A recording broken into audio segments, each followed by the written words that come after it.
Hello student, good morning. YouTube online class में आपका फिर से स्वागत है।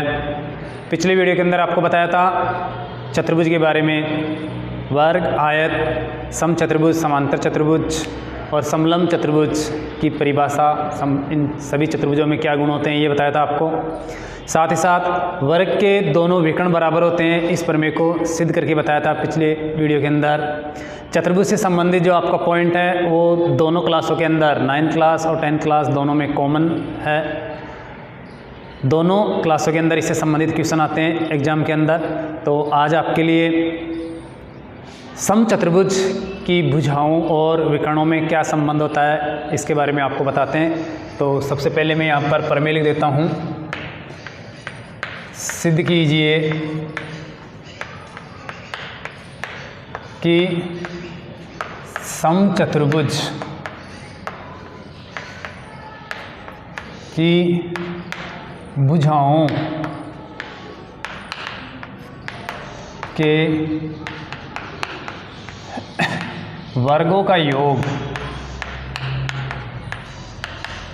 उसके विकर्णों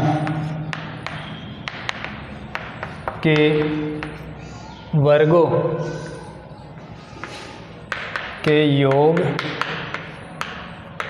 वर्गों के योग के बराबर होता है।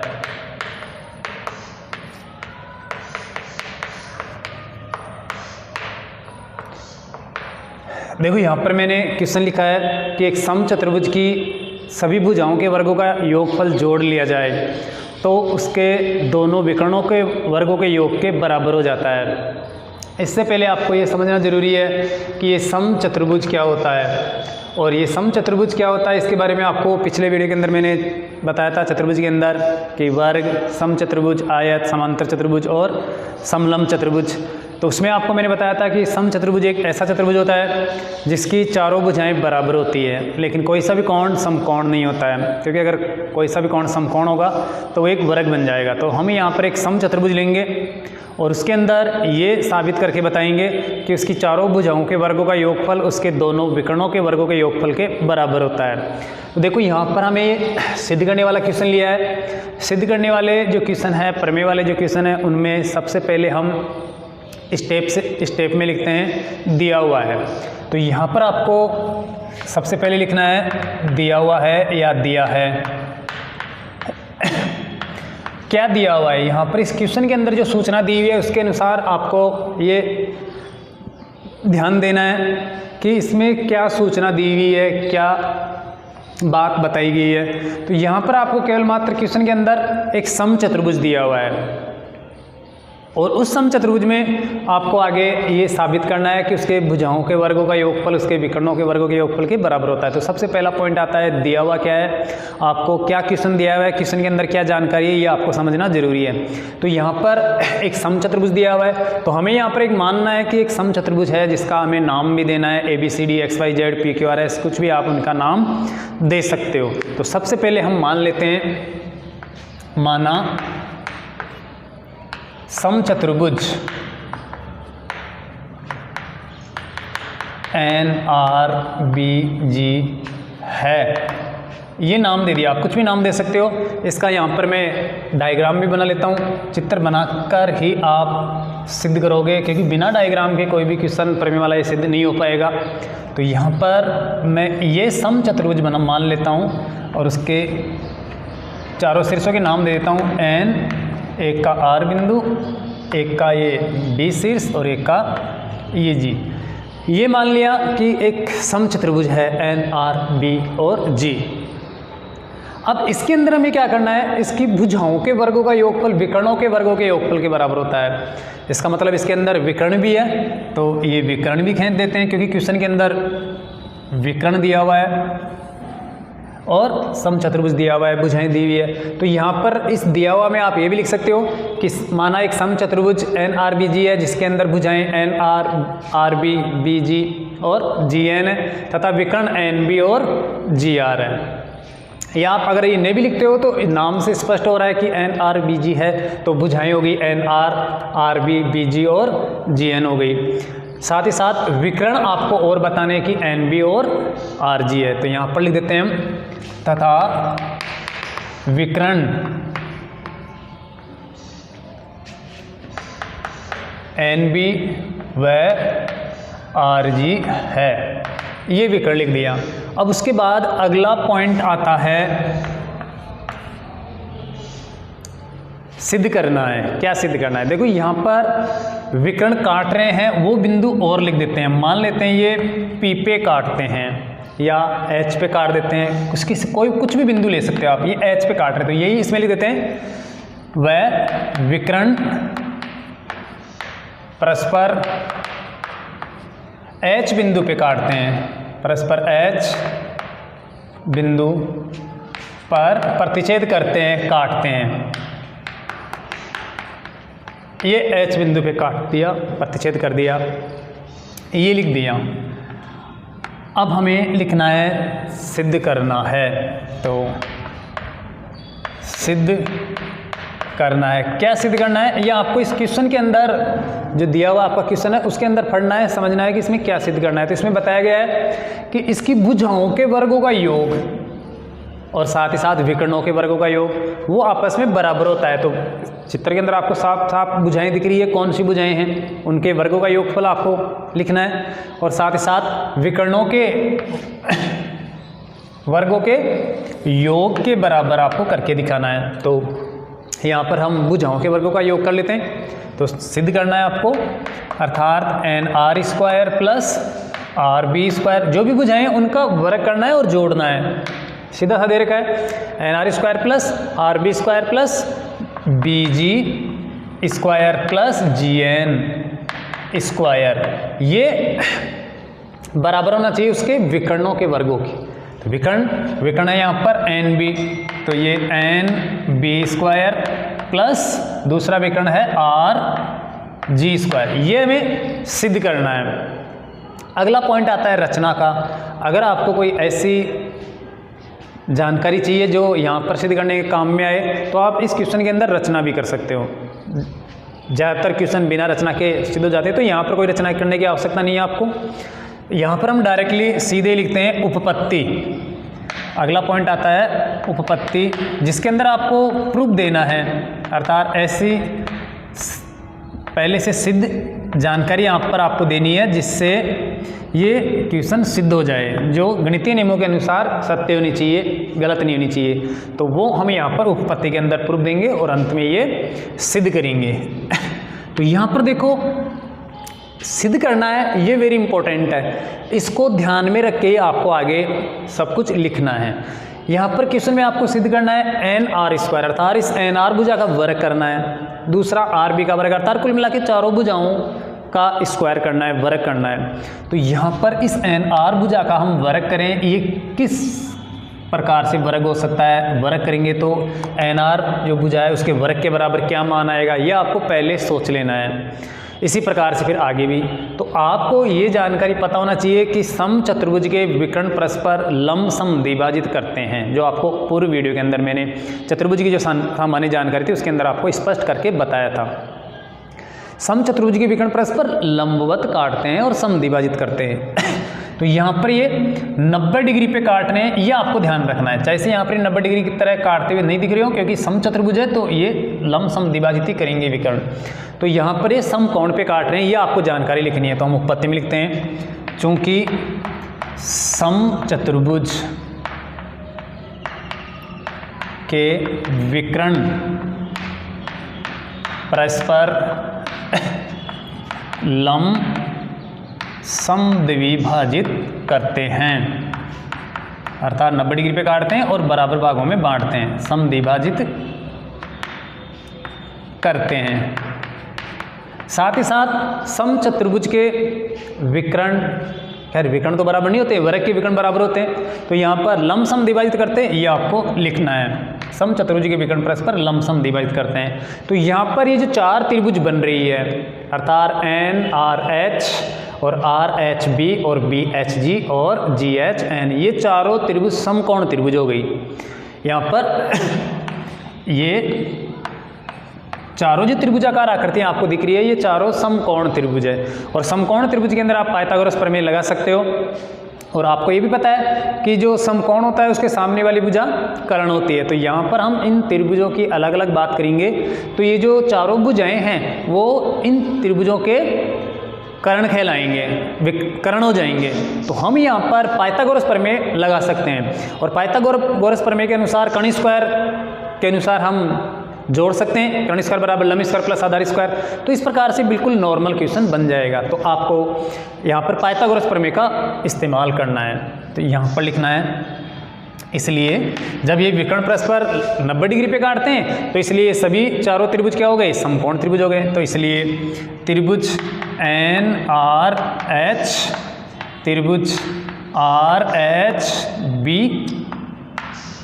त्रिभुज BHG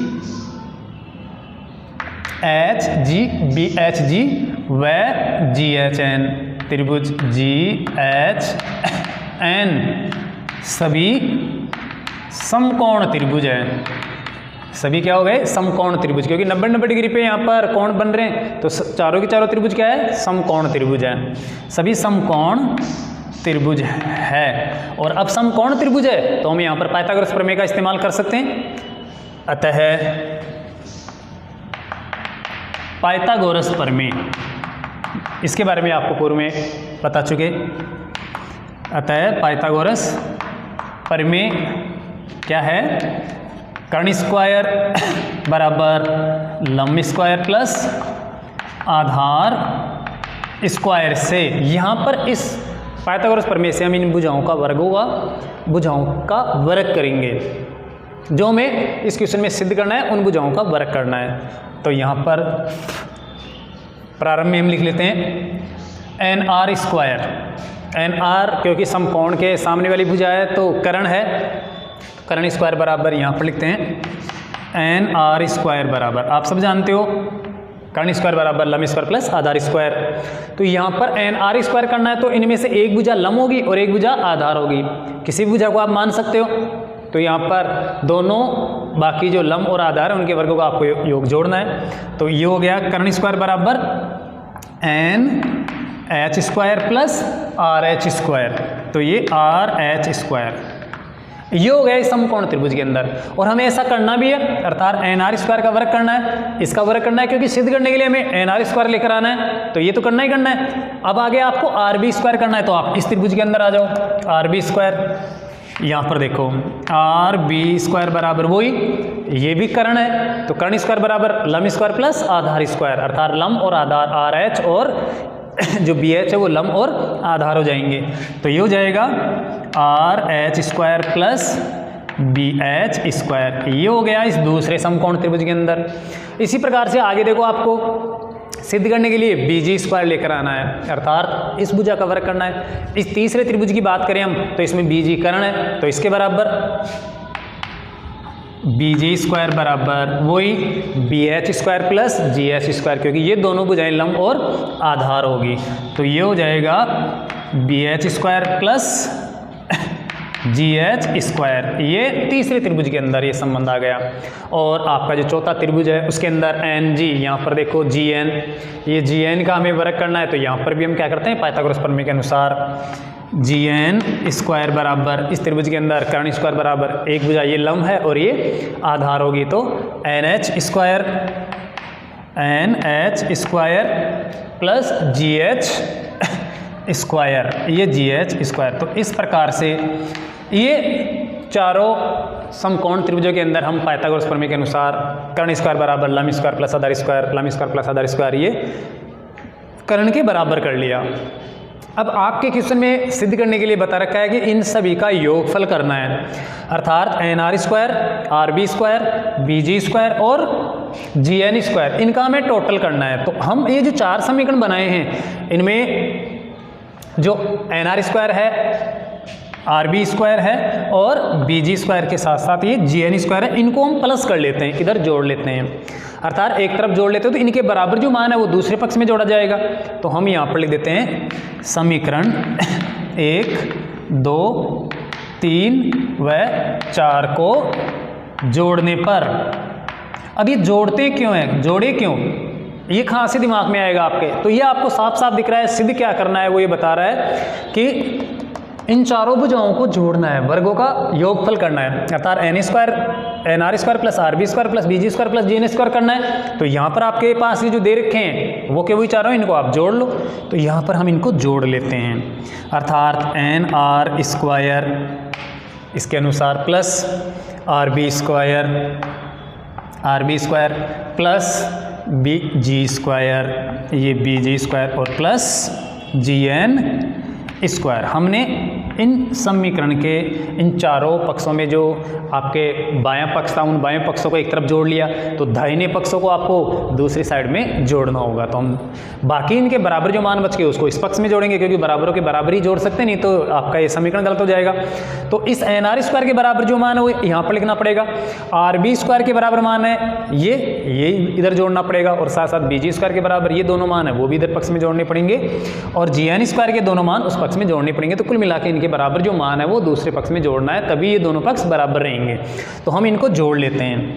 ये हो गया NH² प्लस RH², क्योंकि NR के बराबर था ये, तो उस पक्ष में लिख दिया। दूसरा RB² के बराबर क्या है, ये है RH² प्लस BH², ये भी इधर जोड़ना पड़ेगा इसके बराबर जो मान हो गया। BG² इसके बराबर जो मान है वो इधर जोड़ना पड़ेगा, अर्थात BH² प्लस GH², ये हमने BG² के बराबर मान जोड़ दिया। और GN² के बराबर, जो GN² के बराबर ये दोनों मान है NH² प्लस GH, ये जोड़ने पड़ेंगे। तो ये NH² प्लस GH², ये दोनों पक्षों में जोड़ दिए। तो इस प्रकार से दोनों पक्ष बराबर हो गए। अब आपका जो ये एक पक्ष है NR² plus RB² plus BG² plus GN², वो तो आपके सिद्ध करने वाले पक्ष के अनुसार बराबर हो गया, इसमें भी यही है। लेकिन इस पक्ष के अंदर केवल NB² प्लस RG² ही लेकर आना है, अर्थात ये जो पूरा मान है इस पक्ष वाला, ये बराबर होगा किसके, NB² प्लस RG², अर्थात दोनों विकर्णों के वर्गों के योगफल के बराबर मान ये होगा। तो हमें इनमें देखना है, इनमें क्या समानता है। देखो यहाँ पर ये जो NH² है, ये NH², ये BH² के बराबर है, क्योंकि अभी मैंने आपको यहाँ पर बताया है कि समचतुर्भुज के विकर्ण परस्पर समद्विभाजित होते हैं, लंब समद्विभाजित होते हैं, उसके अनुसार तो हमने पाइथागोरस प्रमेय लगा ली, लेकिन साथ ही साथ समद्विभाजित भी होते हैं, अर्थात बराबर के दो दो टुकड़े बनते हैं प्रत्येक विकर्ण के। तो यहाँ पर NH और जो BH है, ये दोनों टुकड़े बराबर है पूरे NB विकर्ण के।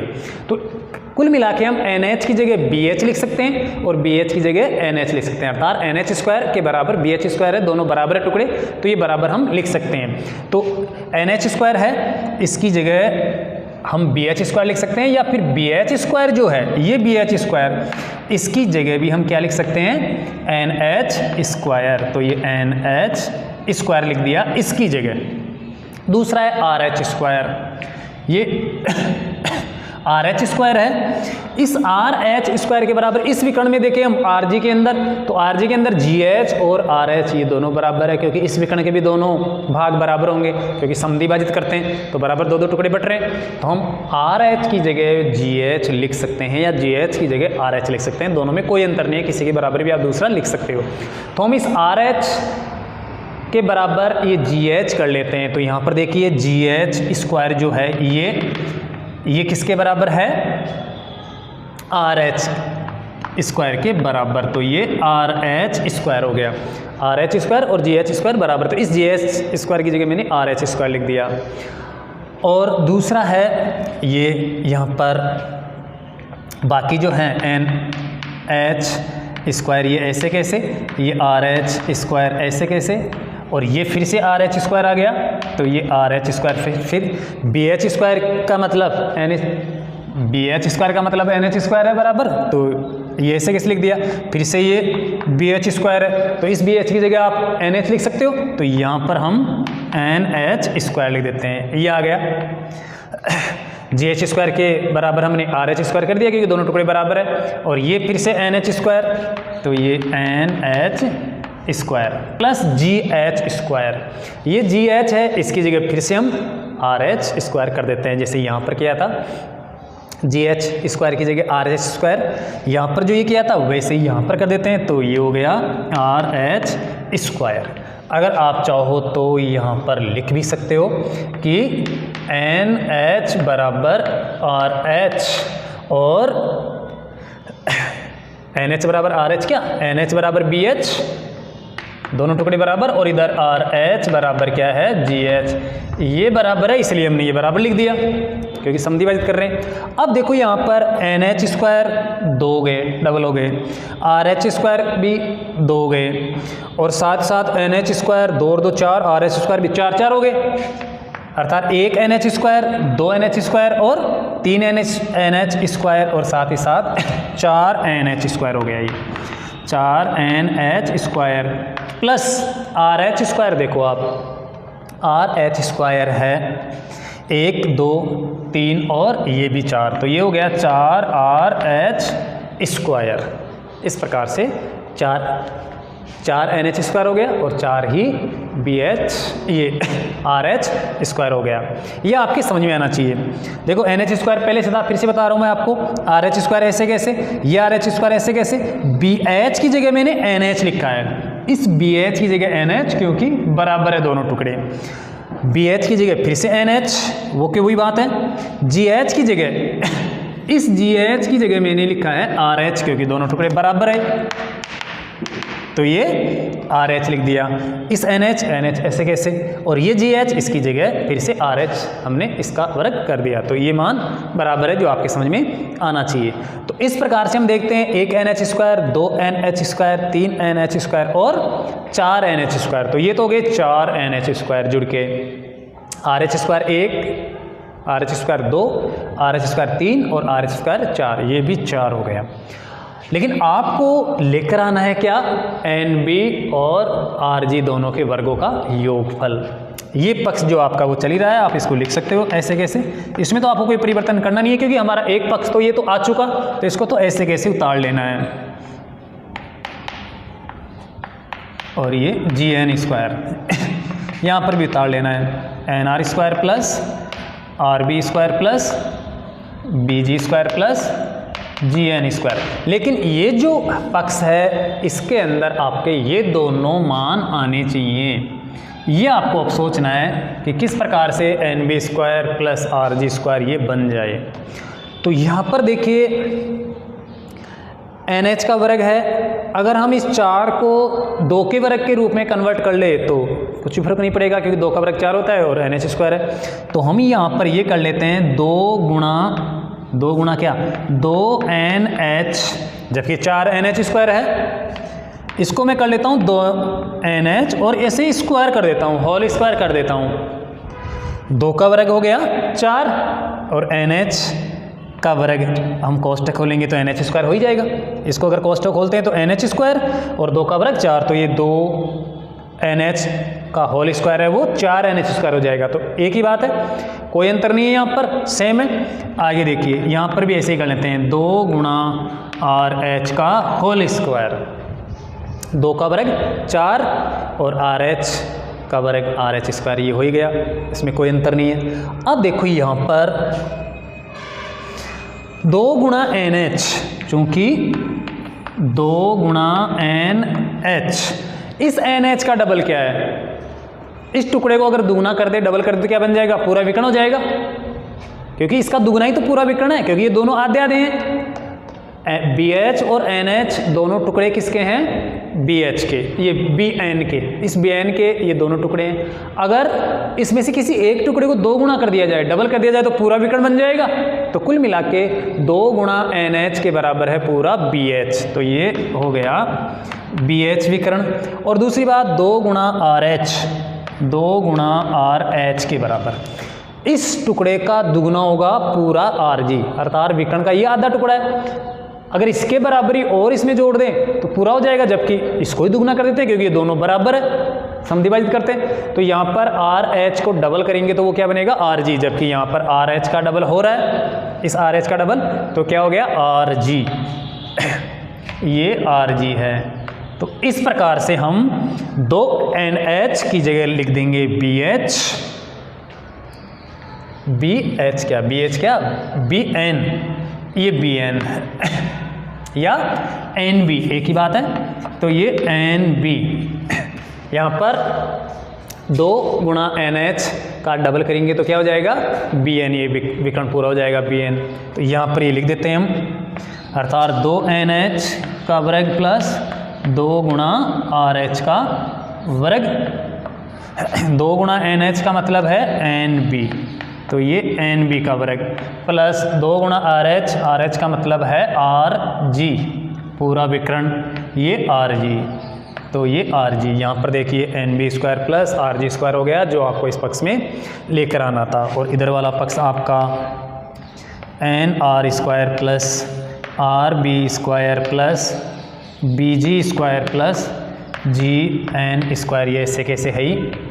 और इसको एक बार वो यहाँ पर और लिख सकते हो, N R square plus R B square plus B G square plus G N square. और ये जो आपको लेकर आना है वो सिद्ध हो गया, तो आप यहाँ पर लिख सकते हो, अतः एल एच एस बराबर आर एच एस और इति सिद्धम। ये इस प्रकार से सिद्ध हो गया। तो यहाँ पर बहुत ही आसानी से, सरलता से आप इस क्वेश्चन को सिद्ध कर सकते हो, लेकिन इसके लिए आपको सबसे पहले पता होना चाहिए, समझ में आना चाहिए कि समचतुर्भुज क्या होता है, समचतुर्भुज के विकर्णों में क्या गुण पाया जाता है, ये आपको ज़रूरी है। साथ साथ भुजाएं क्या होती है, यहाँ पर चाहें तो हम 4 गुणा भुजा भी स्क्वायर भी कर सकते हैं, क्योंकि चारों भुजाएं बराबर है। तो ये भी क्वेश्चन बन सकता है कि समचतुर्भुज की एक भुजा के वर्ग का 4 गुना, समचतुर्भुज की किसी भी एक भुजा के वर्ग का 4 गुना उनके दोनों वर्गों के विकर्णों के योग के बराबर होता है। या सीधी सी प्रमेय है कि समचतुर्भुज की भुजाओं के वर्गों का योगफल उसके विकर्णों के वर्गों के योगफल के बराबर होता है। तो उसके लिए हमें सबसे पहले चतुर्भुज लेना होगा, जिसको आप कुछ भी एक्स वाई जेड नाम दोगे, ए बी सी डी, कुछ भी आप घर पे कोई नाम चेंज करके दूसरा नाम देके आप इसको सिद्ध कर लेना। मैंने यहाँ पर चतुर्भुज का नाम दे दिया, समचतुर्भुज का नाम दे दिया एन आर बी और जी। इसके अंदर चारों भुजाएं बराबर है और साथ ही साथ विकर्ण परस्पर एच बिंदु पे काट रहे हैं, यहाँ पर काट रहे हैं, या इसमें क्वेश्चन में दिया हुआ है कि एक चतुर्भुज है और उसके विकर्ण जब हम खींचेंगे तो कहीं ना कहीं किसी बिंदु पे काटेगा, तो यहाँ पर काट रहा है ये विकर्ण काट रहे हैं एच बिंदु पे। अब हमें सिद्ध करना है, सिद्ध करने के लिए कह रहा है कि चारों सभी भुजाओं के वर्गों का योग। तो हम क्या करेंगे, इसके अंदर जो चारों भुजाएं उनका वर्ग करके जोड़ देंगे, अर्थात पहली भुजा का वर्ग, दूसरी भुजा का वर्ग, तीसरी भुजा वर्ग और ये चौथी भुजा का, अर्थात चारों भुजाओं के वर्गों का योगफल, बीच में प्लस लगा दिया तो ये हो गया किसके बराबर, उसके विकर्णों के वर्गों के। तो इसका मतलब विकर्ण एक तो है आर जी और एक है एन बी। तो विकर्णों के वर्गों के अर्थात R G square plus N B square के क्या होता है, बराबर होता है। तो हम ये बराबर कर लेंगे। तो ये सिद्ध करने वाला पॉइंट आपके समझ में आ जाएगा बहुत ही आसानी से कि चारों भुजाओं के वर्गों का योगफल उसके दोनों विकर्णों के वर्गों के योग के बराबर होता है। उसके बाद हम चलते हैं उपपत्ति के अंदर, अर्थात प्रूफ देते हैं, ऐसी जानकारी देते हैं जो सत्य है और इस क्वेश्चन को सिद्ध कर दे। तो आप जानते हो समचतुर्भुज के विकर्ण आपस में परस्पर जहाँ पर काटते हैं वहाँ पर 90 डिग्री कोण बनता है और वो समद्विभाजित हो जाते हैं। तो समचतुर्भुज के विकर्ण परस्पर लमसम द्विभाजित करते हैं, अर्थात 90 डिग्री पे काटते हैं और दोनों बराबर आधे आधे भागों में बट जाते हैं। इस जानकारी के अनुसार एक तो आपको पाइथागोरस प्रमेय लगाने की जानकारी मिल जाएगी, क्योंकि जब लंबवत काटते हैं तो इसका मतलब 90 डिग्री का कोण बनता है, यहाँ पर समकोण बनता है सभी जगह, और समकोण बनता है तो ये त्रिभुज समकोण त्रिभुज हो जाएंगे। अर्थात जो चारों त्रिभुज है वो सभी समकोण त्रिभुज है, और समकोण त्रिभुज है तो उनके अनुसार आप आसानी से पाइथागोरस प्रमेय लगा सकते हो, क्योंकि आपको पाइथागोरस प्रमेय लगाना है, क्योंकि आपको वर्ग करना है। इस एन आर भुजा का वर्ग करना है, आर बी भुजा का वर्ग करना है, बी जी भुजा का वर्ग करना है, और जी एन का तो स्क्वायर करने के लिए आप पाइथागोरस प्रमेय लगाओगे। तो इसलिए हम पाइथागोरस प्रमेय से हम लिखते हैं कि कर्ण स्क्वायर बराबर लंब स्क्वायर प्लस आधार स्क्वायर। इससे अब हम बात करेंगे इन चारों त्रिभुजों के अंदर कौन सी भुजा कर्ण है, कौन सी लंब है। तो कर्ण तो 90 डिग्री के सामने वाली भुजा होती है, तो यहाँ पर इस त्रिभुज के अंदर कर्ण है एन आर, तो इसलिए हम एन आर स्क्वायर बराबर करते हैं, बाकी दो भुजाएं बच गई वो लंब और आधार होगी, तो उनके वर्गों का योग जोड़ लेंगे। तो N H square plus R H square, अर्थात ये N H square plus R H square, ये दोनों लंब और आधार है। तो ये हो गया प्रथम समकोण त्रिभुज के अंदर। ये पहले समकोण त्रिभुज के अंदर। दूसरे समकोण त्रिभुज की बात करें तो इसके अंदर कर्ण है आर बी, इसका वर्ग करना है तो आर बी स्क्वायर बराबर आर एच स्क्वायर और बी एच स्क्वायर हम जोड़ देंगे, बराबर में कर देंगे, क्योंकि लंब स्क्वायर प्लस आधार स्क्वायर कर्ण स्क्वायर के बराबर होता है, तो ये दूसरे समकोण त्रिभुज में जाएगा। तीसरे समकोण त्रिभुज के अंदर आते हैं यहाँ पर, तो इस 90 डिग्री के सामने वाली भुजा है बी जी या जी बी, तो इस बी जी का वर्ग अर्थात बी जी स्क्वायर बराबर करेंगे लंब स्क्वायर प्लस आधार स्क्वायर अर्थात B H square plus G H square, तो ये B H square plus G H square इस तीसरे समकोण त्रिभुज में हो गया। अब हम आते हैं इस समकोण त्रिभुज के अंदर एन एच जो जी है इसके अंदर कर्ण एन जी है, इस कर्ण के वर्ग के बराबर क्या होगा, इन दोनों भुजाओं के वर्गों का योगफल होगा, तो ये एन जी या जी एन, तो इस जी एन स्क्वायर बराबर N H square plus G H square, ये हो गया। तो इस प्रकार से हमने इस समचतुर्भुज की चारों भुजाओं के वर्गों के योगफल के बराबर मान कर लिया, जो इन समकोण त्रिभुज के अनुसार हुआ है। अब आपको पता है कि इन चारों भुजाओं के वर्गों का योगफल जुड़ना चाहिए, तभी आपका ये पक्ष आ पाएगा जो सिद्ध करना है उसके अंदर। तो हम यहाँ पर चारों समीकरणों के जो बाएं पक्ष है उन बाएं पक्षों को आपस में जोड़ देते हैं, अर्थात समीकरण 1 2 3 व 4 को जोड़ने पर, तो जोड़ते हैं तो N R square plus R B square plus B G square plus G N square, ये चारों पक्ष के जो बाएं पक्ष थे वो जोड़ दिए चारों समीकरणों के। तो इनके बराबर जो राइट हैंड साइड वाला पक्ष है बराबर के जो मान है वो भी इधर आके जुड़ेंगे। तो यहाँ पर ये दोनों मान थे किसके बराबर, एन आर के स्क्वायर बराबर, वो लिख दिया, plus R H square plus B H square, ये मान बराबर था किसके, आर बी स्क्वायर के बराबर, तो इसके बराबर ही मान बैठा दिया।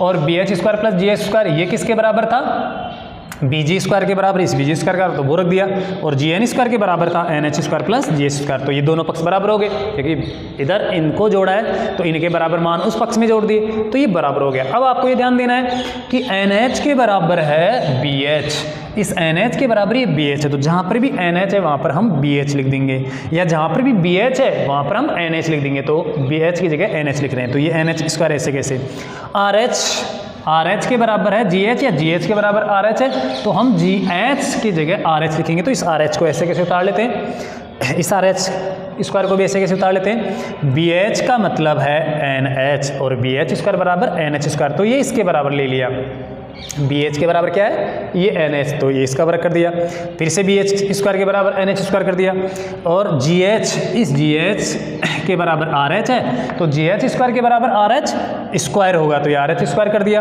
एन एच स्क्वायर ऐसे कैसे, और फिर से जी एच स्क्वायर है तो इसके बराबर आर एच स्क्वायर यहाँ पर लिख दिया। तो ऐसे देखने पर आप देखोगे N H square 1, N H square 2, N H square 3 और ये 4 एन एच स्क्वायर हो गया जुड़कर, तो हम यहाँ पर 4 एन एच स्क्वायर यहाँ पर कर लेते हैं, और 4 ही आर एच स्क्वायर हो गए, 1 are H square, 2 are H square, 3 और ये 4 आर एच स्क्वायर हो गए, तो ये 4 आर एच स्क्वायर हो गए। अब इनको हम देखते हैं तो ये यहाँ पर दोनों विकर्ण आनी चाहिए, विकर्ण कब आएंगे, जब ये एन भी विकर्ण कब आएगा, जब एन एच का दुगना होगा कहीं पर, और आर जी विकर्ण तब आएगा जब आर एच का दुगुना होगा। तो हम क्या करते हैं, 4 को 2 के वर्ग में लिख देते हैं, अर्थात 2 का वर्ग कोष्टक के अंदर 2 ले लेते हैं, बाहर वर्ग करते हैं तो 2 का वर्ग 4 होगा, तो ये 4 हो जाएगा, और एन एच है स्क्वायर है तो एन एच स्क्वायर भी हो जाएगा, साथ में होल स्क्वायर हो जाएगा, तो हम 4 एन एच स्क्वायर को 2 एन एच स्क्वायर के 2 एन एच के होल स्क्वायर में लिख देते हैं, प्लस 4 आर एच स्क्वायर को हम 2 गुणा आर एच का होल स्क्वायर कर देते हैं। अब इस कोष्टक के अंदर हम देखते हैं तो कोष्टक के अंदर है 2 गुणा एन एच, अर्थात 2 गुणा एन एच, इसका मतलब है पूरा विकर्ण एन बी, क्योंकि इस टुकड़े का दुगुना करेंगे तो एन बी बनेगा, या इस टुकड़े का दुगुना करेंगे तो एन बी बनेगा, क्योंकि ये दोनों बराबर है। तो यहाँ पर 2 एन एच के बराबर क्या है, एन बी है, और 2 आर एच के बराबर इसके दुगने के बराबर क्या है, आर जी है या जी आर है, तो ये आर जी और स्क्वायर है, स्क्वायर लिख दिया। इस प्रकार से N B square plus R G square हो गया, अर्थात N B square plus R G square हो गया, कुल मिला के दोनों विकर्णों के वर्गों का योगफल बराबर हो गया, चारों भुजाओं के वर्गों के योगफल के बराबर। तो इस प्रकार से आपको ये प्रमेय तैयार करनी है। 10th क्लास के अंदर ये महत्वपूर्ण प्रमेय है, 9th क्लास में भी इससे संबंधित क्वेश्चन है, लेकिन 10th क्लास के अंदर ऐसे समचतुर्भुज के बहुत सारे क्वेश्चन हैं। साथ ही साथ वर्ग के आयत के इनके भी हैं, तो वर्ग आयत की से संबंधित जो प्रमेय बनती हैं उनको किस प्रकार से सिद्ध करेंगे आपको अगले वीडियो में बताएंगे। तो फिलहाल आप ये जो महत्वपूर्ण प्रमेय है कि समचतुर्भुज के विकर्णों के वर्गों का योगफल उसकी भुजाओं के वर्गों के योगफल के बराबर होता है। अर्थात चारों भुजाओं के वर्गों का योगफल जोड़ लिया जाए तो वो उसके दोनों विकर्णों के वर्गों के योगफल के बराबर होता है। तो इस प्रमेय को आपको अच्छी तरह से तैयार करना है, ध्यान से समझना है और याद करना है, एग्ज़ाम के लिए तैयार करना है। तो आज का वीडियो आपको ये कैसा लगा, इसके लिए आप हमें कमेंट्स करके ज़रूर बताना, और अच्छा लगा हो तो आप लाइक करना, और अगर इसमें कुछ पॉइंट कुछ समझ में नहीं आया हो या कहीं पर कोई दिक्कत हो तो आप कमेंट्स करके वो भी पूछ सकते हो। अगले वीडियो के अंदर आपको चतुर्भुज से संबंधित और महत्वपूर्ण प्रमेय लेकर आएंगे जो आपको सिद्ध करके बताएंगे। तो आज के लिए बस इतना ही, बहुत बहुत धन्यवाद।